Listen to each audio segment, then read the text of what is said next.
경북 점촌에 가면 신망애육원이라는 고아원이 있습니다. 그 고아원은 1954년에 황용석 장로님, 저에게는 작은 외할아버지가 되십니다. 그 장로님께서 전쟁고아 10명을 데리고 시작하셨던 고아원입니다. 지금까지 한 500여 명의 고아들이 그곳에서 잘 자라나서 사회 각계각층에 나가서 이제는 하나님의 사람으로 큰 역할을 하고 있는 고아원이 됐습니다.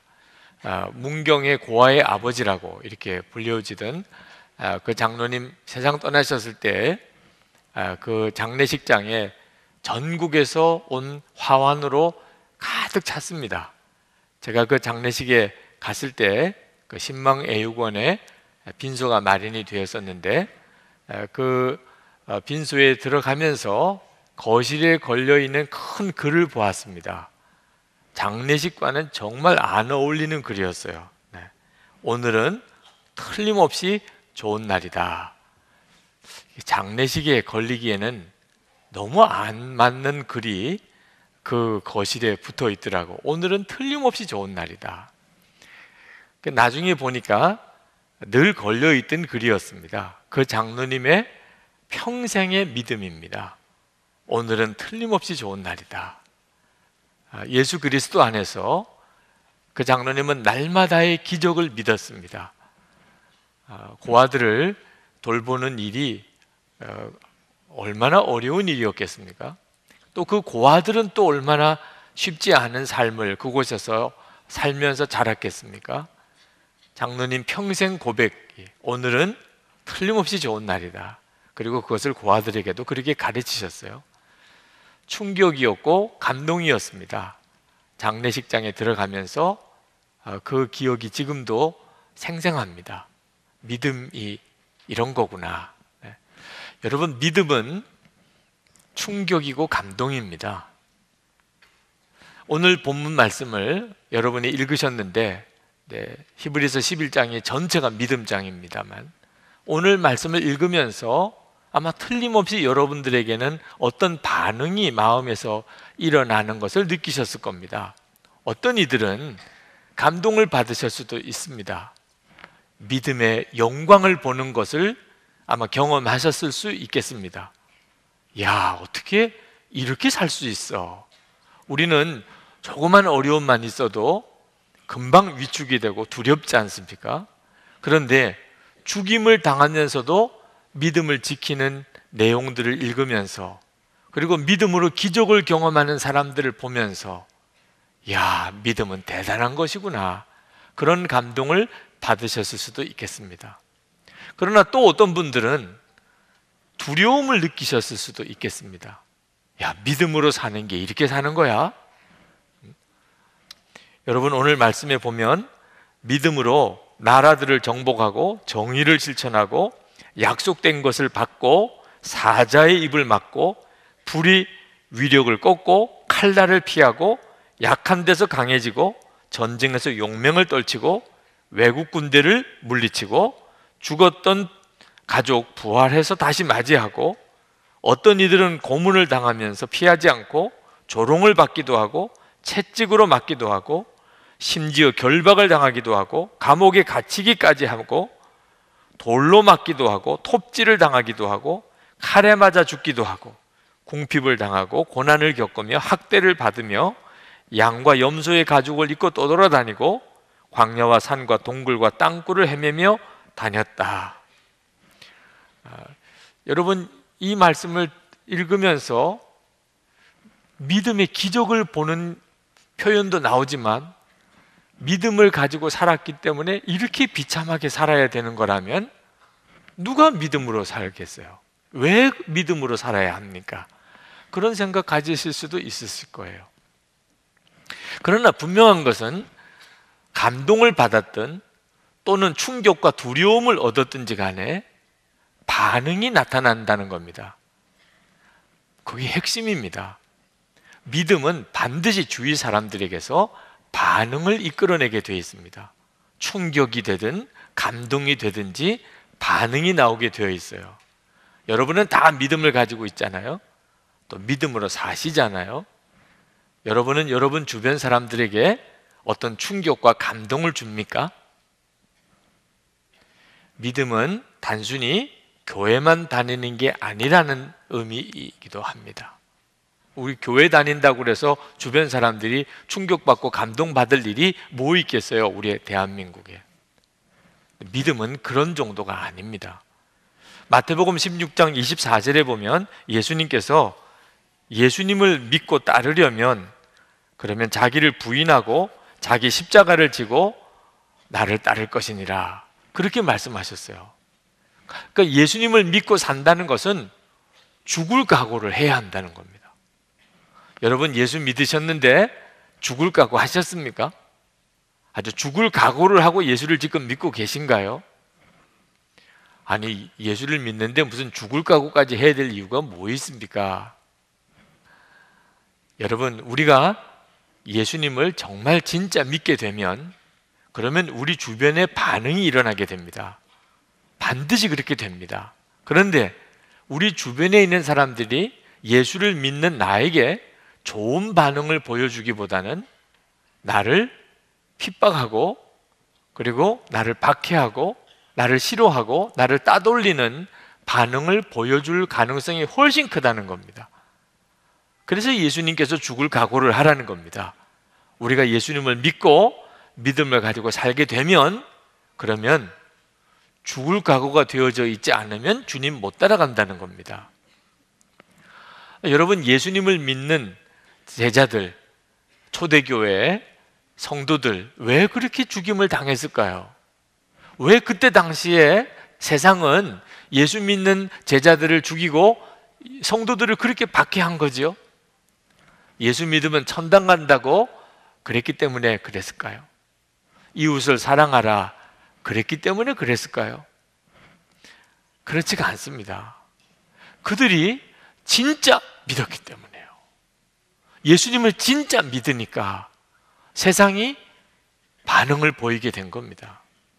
만약에 예수님을 믿어도 그냥 건성으로 믿었다면 그렇게까지 핍박하고 죽이고 하지 않았을 거예요. 그런데 초대교회 예수님의 제자들과 성도들은 예수님을 진짜 믿었어요. 십자가 복음을 정말 믿었단 말입니다. 여러분, 십자가의 복음은 대단히 강력한 것입니다. 구원받았느냐 멸망이냐, 그 둘 중에 하나밖에 없어요. 예수를 믿으면 구원받고 예수를 안 믿으면 멸망당합니다. 그러니 예수를 안 믿는 세상 사람들이 예수 믿는 성도들이 좋게만 보일 리가 없는 거죠. 예수님을 분명히 믿게 되고 진짜 믿게 되면 반드시 주변에 있는 사람들이 예수 믿는 사람을 싫어하게 됩니다. 너무 독선적이라고, 너무 편협하다고 말합니다. 우리가 뭐 아무 종교나 다 좋은 거죠. 어떤 거나 믿으면 다 좋은 거예요. 이런 태도를 가진다면 핍박당할 일이 뭐가 있겠어요? 예수를 안 믿으면 구원받지 못한다고, 예수를 믿어야만 구원받는다고 말을 하니, 그러니 우리가 핍박을 자초하는 것처럼 보이게 되는 겁니다. 존 스타트 목사님이 유럽 교회가 핍박받지 않는 것에 대하여 탄식하셨어요. 우리는 핍박당하는 교회에 대해서 안타까워하고 위하여 기도합니다만 오히려 존 스타트 목사님은 유럽 교회가 핍박받지 않는 것에 대해서 탄식했습니다. 박해받을 만한 것을 말하지도 행하지도 않기 때문이라는 겁니다. 그리스도인들이 세상과 타협하고 있다는 거예요.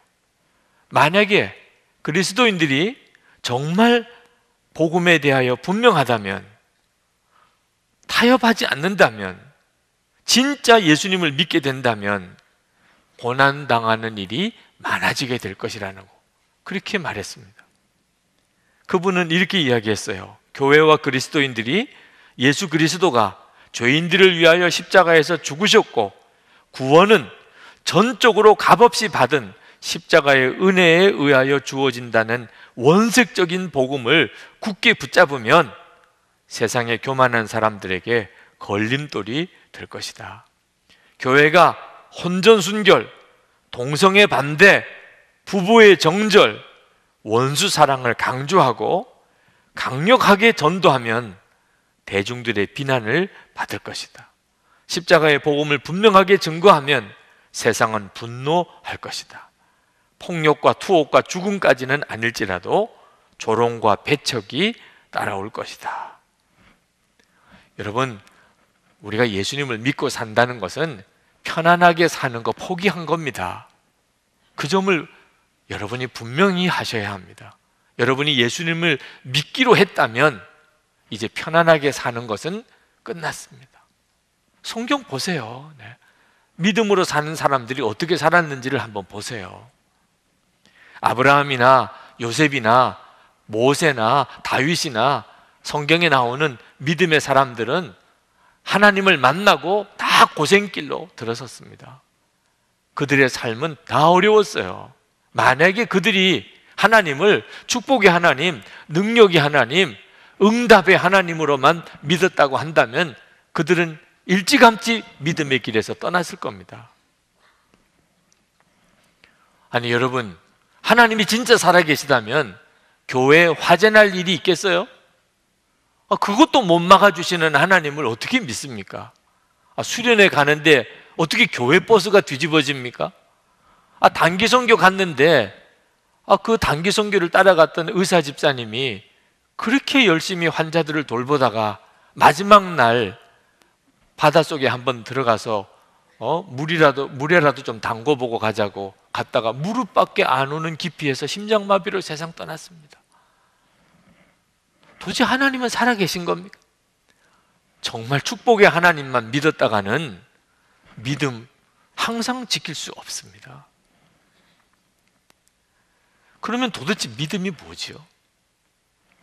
뭐가 믿음입니까? 믿음이라고 하는 것은 고난이 와도 시험이 와도 핍박이 와도 하나님의 뜻대로 끝까지 걸어가는 힘을 믿음이라고 하는 겁니다.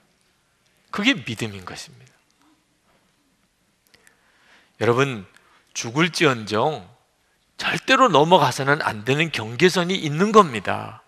그런데 믿음이 없이는 그 경계선을 지키지 못합니다. 연단을 오래 받으셨어요. 정말 오랫동안 연단 받으셨어요. 눈물로 새벽마다 나와서 기도하셨어요. 그런데 사업이 새로 열렸는데 불법으로 사업을 하다가 그만 구속이 되어버린 장로님이 계셨어요. 연단 왜 받았나 말입니다. 무슨 연단을 받은 거예요 도대체? 좋은 직장 다니시던 권사님 뇌물을 받아가지고 그만 회사에서 쫓겨나셨어요. 권사님까지 되시는 동안에 도대체 무슨 믿음의 훈련을 받으신 겁니까? 어떤 목사님 목회 스트레스 때문이라고 그랬는데 교인하고 불륜에 빠졌어요. 정말 이해가 안 되는 일이죠. IMF 당시 때 교회 여자 집사님들이 술집에 일을 하러 나가겠다는 겁니다. 먹고 살기 어려운 그 딱한 형편은 이해하지만 어떻게 그렇게 생각할 수 있는 거죠? 일이 너무 많다고 교회 사명 내려놓고자 하는 그런 성도가 있습니다. 헌금이 줄었다고 선교사 후원을 줄이기로 결의한 어느 교회 기획위원회가 있습니다. 먹고 살기 어렵다고, 때때로는 유혹이 너무 강하다고 하나님이 정해둔 경계선을 슬쩍슬쩍 넘어가는 일이 이게 기가 막힌 거죠. 죽어도 넘어설 수 없는 경계선이 내게 있다. 그 길을 끝까지 지킬 수 있는 힘이 어디서 옵니까? 믿음에서 오는 겁니다. 믿음이 다른 거예요. 믿음이란 보이지 않으시는 하나님이시지만 분명히 내게는 보이는 분처럼 그렇게 바라보아지고 하나님의 나라가 분명히 있고 하나님은 나를 사랑하시는 그 확신이 있는 겁니다. 그러니까 고난이 있어도 그것 때문에 내가 죽는다 할지라도 하나님 믿는 그 길을 가는 거죠. 세상이 너무 악한 게 아닙니다.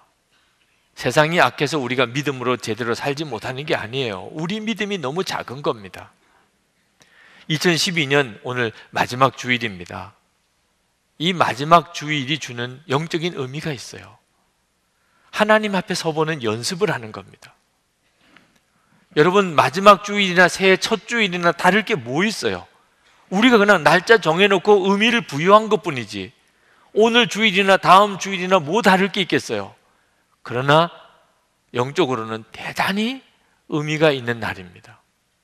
이렇게 한 해 마지막 주일이 옵니다. 우리 인생에도 결국은 마지막 날이 옵니다. 그리고는 하나님 앞에 서는 겁니다. 하나님 앞에 서는 거 연습 안 해본 사람은 누구도 그 하나님 앞에 제대로 서 있을 수 있는 사람 없습니다. 하나님 앞에 서는 훈련이 된 사람, 연습이 된 사람, 그 사람이 주님 앞에 서게 되는 겁니다. 여러분, 2012년도 이제 마지막 주일, 여러분의 믿음 점검해 봐야 됩니다. 내 믿음은 괜찮은 건지, 하나님 앞에 지금 당장 내가 선다 하더라도 문제가 없는 건지 여러분의 믿음 점검해 봐야 됩니다. 무엇보다도 우리가 믿음에 있는가 자신을 시험해 보고 확증해 보라고 고린도후서 13장 5절에 말씀했습니다. 너희는 믿음 안에 있는가? 너희 자신을 시험하고 너희 자신을 확정하라. 한 번은 지방 목사님들과 성지순례를 터키와 그리스와 로마를 갔던 적이 있습니다. 그때 터키에서 그리스로 넘어가면서 지중해를 밤에 배를 타고 건넜습니다. 같이 가셨던 목사님 한 분이 성지순례 가기 전에 바로 그 장면이 나오는 사도행전 본문을 가지고 유라굴로 광풍을 만난 그 기사로 설교를 하고 오셨다는 거예요. 성지순례를 바로 그렇게 갈 것을 생각하니까 너무너무 가슴이 뜨겁고 간절해서 아주 은혜롭게 설교를 하셨대요.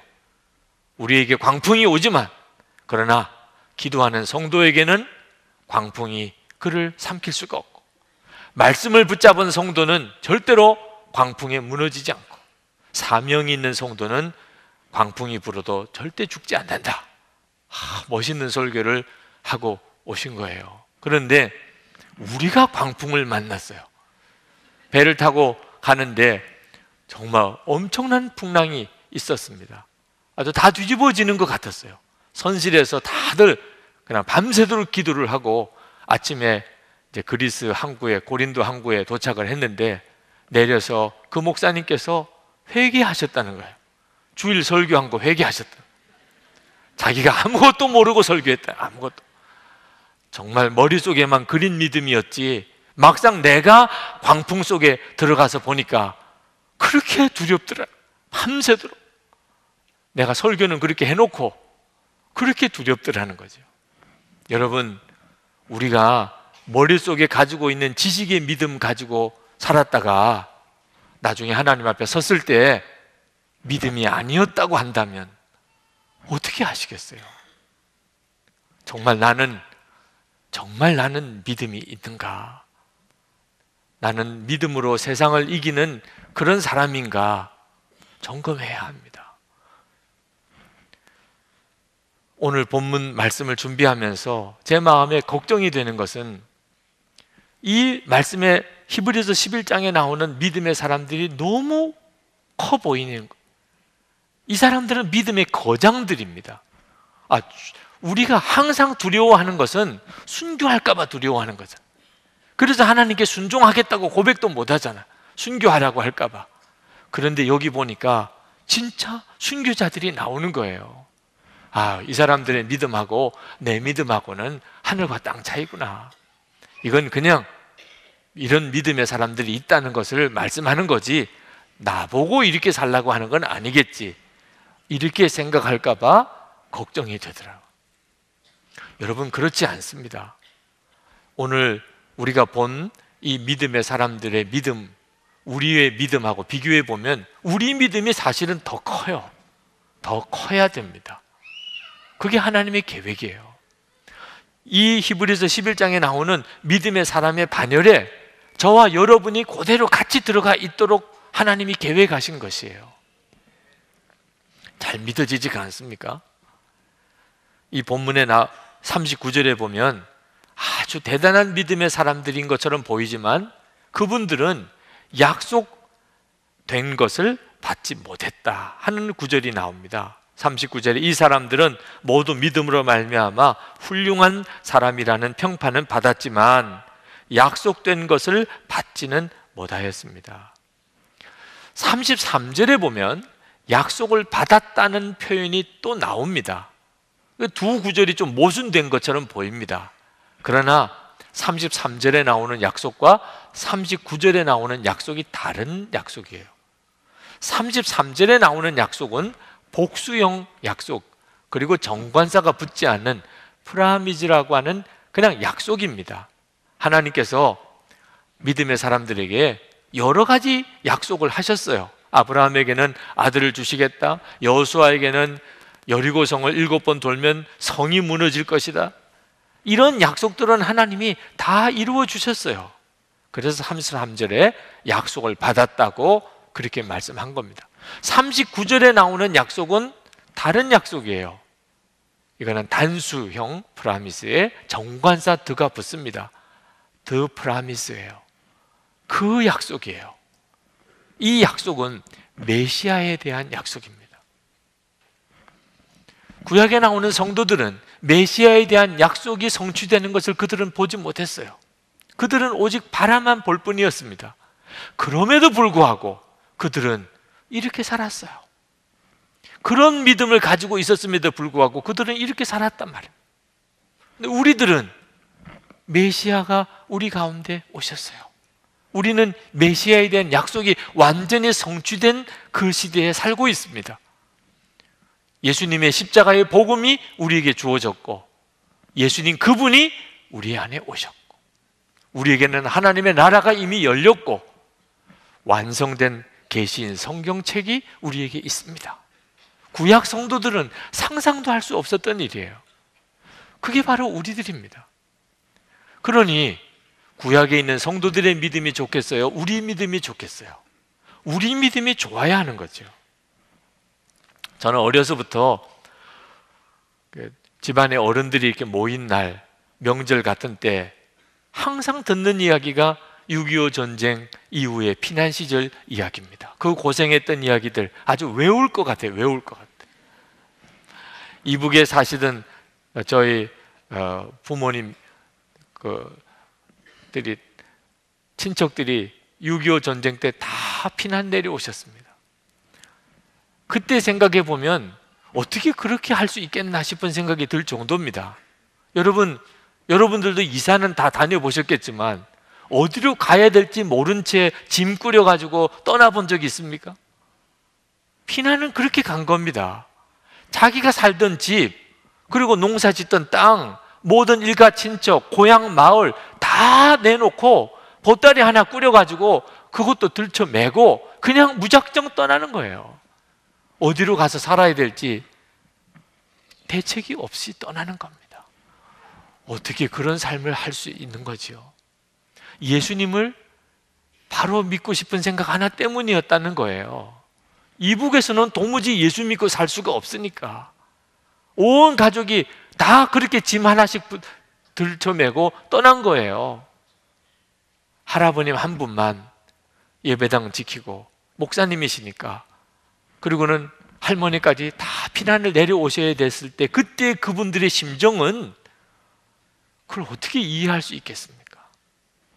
그러나 저는 이 성경을 읽으면서 믿음의 사람들이 꼭 성경 속에만 있지 않다, 저에게는 저희 부모님과 친척들이 다 그분들의 반열이에요. 그분들은 그런 믿음으로 결단하고 정말 대책 없는 피난길을 떠났고, 그리고 그 길에서 병으로 죽는 이도 있었고, 수원에 있는 어느 창고에서 폭탄이 떨어져서 일가 친척들 상당수가 죽어가는 그런 끔찍한 일도 겪으면서, 그리고 정착하고 결혼하고 아이 낳고 사는 거예요.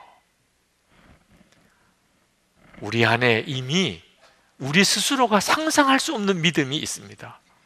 일단 우리에게도 상황이 주어지면 우리 스스로가 놀랄 믿음의 역사가 있는 거예요. 우리가 이 히브리서 11장에 있는 바로 그 사람들입니다. 어느 목사님께서 성경 신구약 66권이 이미 다 완성된 성경이지만 그러나 하나님의 마음에는 아직도 계속 되어지는 성경이 있을 것이다 라는 말씀을 하셨어요.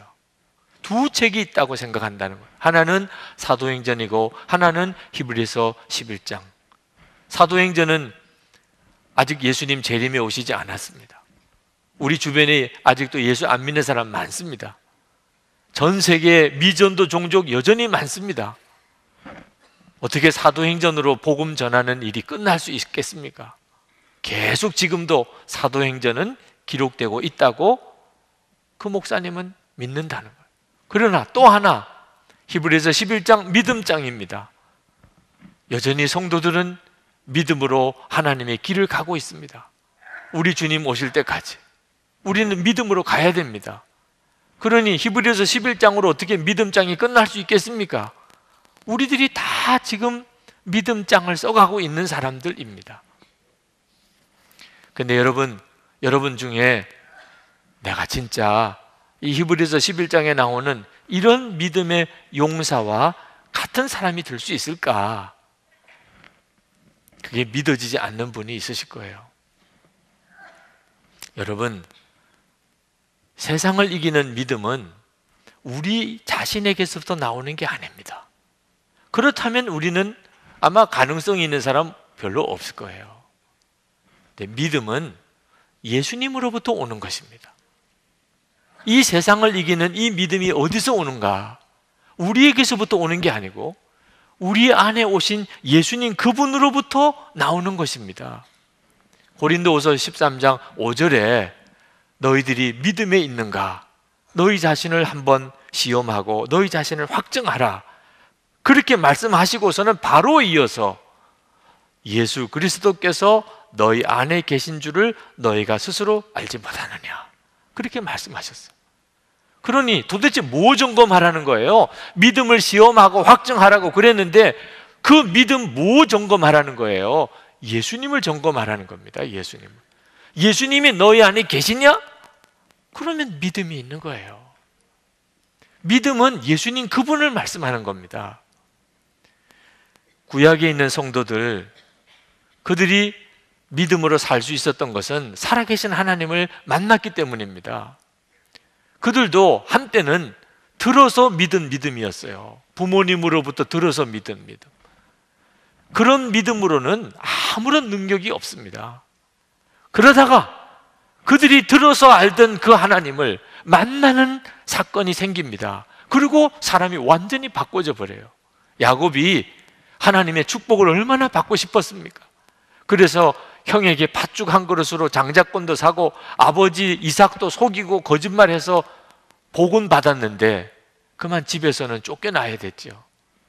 정처 없이 베델 들판에서 밤에 잠을 자야 되는데 돌베개를 베고 그 슬픈 마음, 두려운 마음 잠이 들었다가 거기서 환상 중에 하늘이 열리면서 하나님을 만납니다. 하나님을 만나고서 야곱이 뒤집어진 거죠. 하나님을 만나고 난 다음에 사람은 달라져 버립니다. 그냥 믿음이 아닙니다. 세상을 이기는 믿음이 생기는 거예요. 모세가 80 노인이었잖아요. 자기 인생에 대해서, 삶에 대한 아무런 꿈도 계획도 없었습니다. 그런데 호렙산에서 하나님을 만나고, 그리고는 모세는 이스라엘 백성을 출애굽시키는 민족의 지도자가 됩니다. 하나님이 정말 살아계시다, 내가 그 하나님을 만났다, 이 믿음이 우리 인생 전체를 바꾸는 믿음이 되는 겁니다. 다윗이 어찌 그리 대단한 믿음의 사람이 되었습니까? 항상 하나님을 눈앞에 모시고 살았다고 그랬잖아요. 살아계신 하나님을 항상 내 눈앞에 모시고 살았기에 다윗이 다윗일 수 있었던 겁니다. 그런데 우리는 어떻습니까? 여러분 중에 목사님, 나도 야곱처럼 모세처럼 다윗처럼 그렇게 하나님을 진짜 만날 수만 있다면 내가 진짜 다른 믿음으로 살겠습니다, 그렇게 말씀하시는 분, 이제 진짜 정신 차려야 됩니다. 우리는 이 들판에서 하나님을 만나고 호렙산에서 하나님을 만나고 한 그런 야곱이나 모세 비교할 바가 아니에요. 하나님께서 직접 우리 마음에 오셨다니까. 우리는 항상 하나님을 마음에 모시고 사는 거예요. 들판에서 한 번 하나님을 보았고 산에서 한 번 하나님을 본 게 아닙니다. 우리 안에 오셨다니까. 그 하나님을 모시고 사는 사람이라니까요. 그러니 우리가 다윗과 비교하겠어요? 모세와 비교하겠어요? 야곱과 비교하겠어요? 우리에게는 그들과 비교가 안 되는 믿음의 능력이 있는 겁니다. 예수님 그분이에요. 어떤 분은 목사님, 믿음의 근거가 예수님을 바라보는 데만 있는 게 아니고 십자가 복음에 있어야 하는 거 아니겠습니까? 그렇게 질문하시는 분이 있더라고요. 그건 정말 당연한 이야기입니다. 100% 맞는 이야기예요. 우리의 믿음의 근거는 예수 그리스도의 십자가 복음에 있습니다. 그러나 예수님의 십자가의 복음이 지식으로만 그치면 그 믿음은 아무 힘이 없습니다. 안타깝게도 많은 그리스도인들이 예수님의 십자가의 복음을 지식으로만 알고 있어요. 여러분, 예수님의 십자가의 복음은 살아계신 하나님에 대한 체험입니다.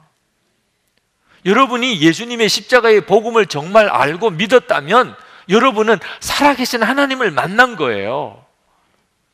요한일서 4장 15절 말씀을 우리 같이 한번 읽겠습니다. 요한일서 4장 15절입니다. 누구든지 예수를 하나님의 아들이라 시인하면 하나님이 그의 안에 거하시고 그도 하나님 안에 거하느니라. 아멘. 여러분이 예수님이 하나님의 아들인 줄 믿습니까? 그게 십자가의 복음이죠. 하나님이 사람이 되시고 그리고 우리 위해서 십자가에 죽으시고 우리를 위해 대속주가 되시고 우리가 예수를 믿고 모든 죄 사함받고 하나님 자녀가 되고 천국 백성이 되었잖아요.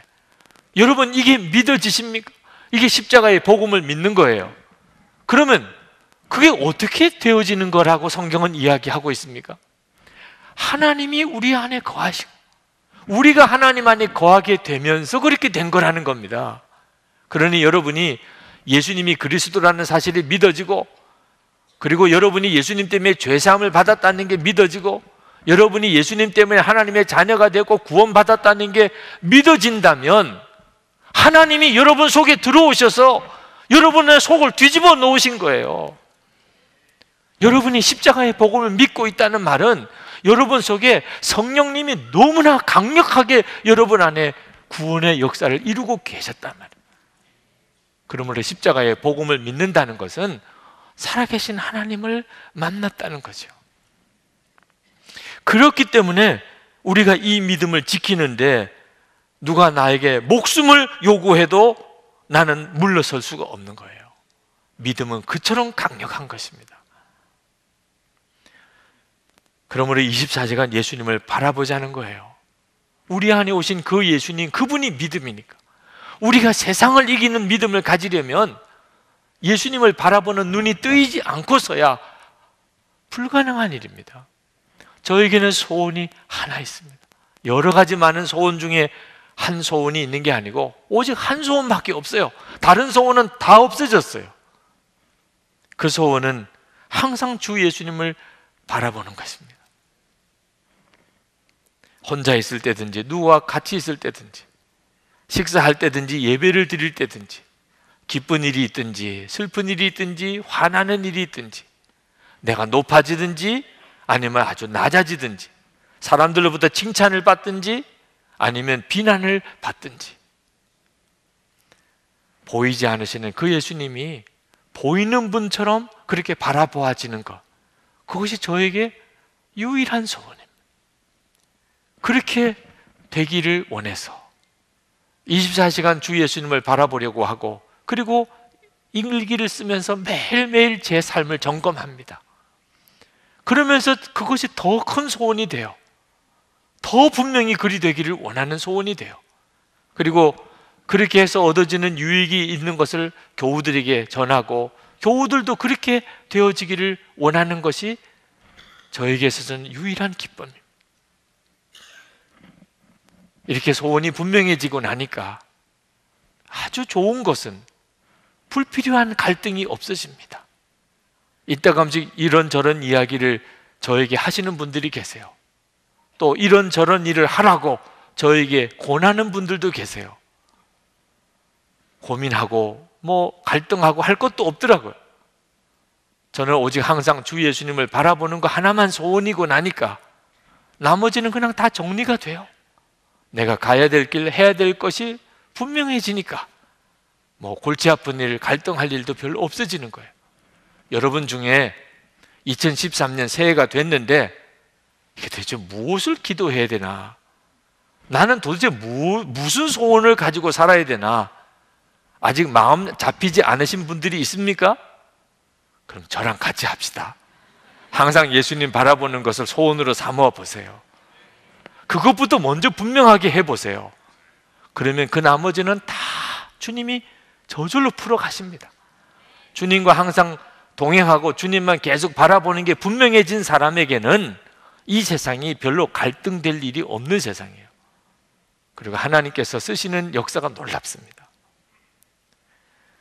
참 귀한 장로님 한 분을 만났었어요. 교회를 섬기시는 일이나 믿음으로 살아가는 모습이 너무 귀해서 교회에 모시고 간증을 부탁을 드린 적이 있습니다. 그 장로님이 새벽 집회 때 오셔서 간증을 하시고, 그리고 같이 차를 마시는데, 목사님, 제가 너무 교만한 것처럼 느껴질까 두렵기도 하지만 새벽에 나와서 하나님께 간절히 기도하고, 그리고 이제 출근하려고 나가면 산도 밀면 밀릴 것 같은 믿음이 생긴다. 산도 내가 밀면 밀려질 거라, 이런 믿음이 생긴다는 거예요. 대단하죠. 믿음은 놀라운 것입니다. 하나님은 이미 여러분에게 그런 믿음을 주셨습니다. 예수님이세요. 그러므로 여러분 어려운 일을 두려워하지 마세요. 어떤 고생스러운 일이 생긴 것에 대해서 너무 위축되지 마세요. 예수님을 정말 바라보세요. 그러면 믿음이 여러분을 이끌어가게 됩니다. 자, 오늘 2012년 마지막 주일, 우리 하나님 앞에 간절한 마음으로 기도하실 것은, 주여, 제게 세상을 이길 믿음을 주셨는데 예수님 내 마음에 오셨으니 주여, 이 믿음으로 제가 이제 내 남은 세월을 살기를 원합니다. 믿음이 이끌어가는 삶, 그 삶을 제가 살기를 원합니다. 우리 통성으로 기도하겠습니다. 은혜와 사랑이 충만하신 아버지 하나님,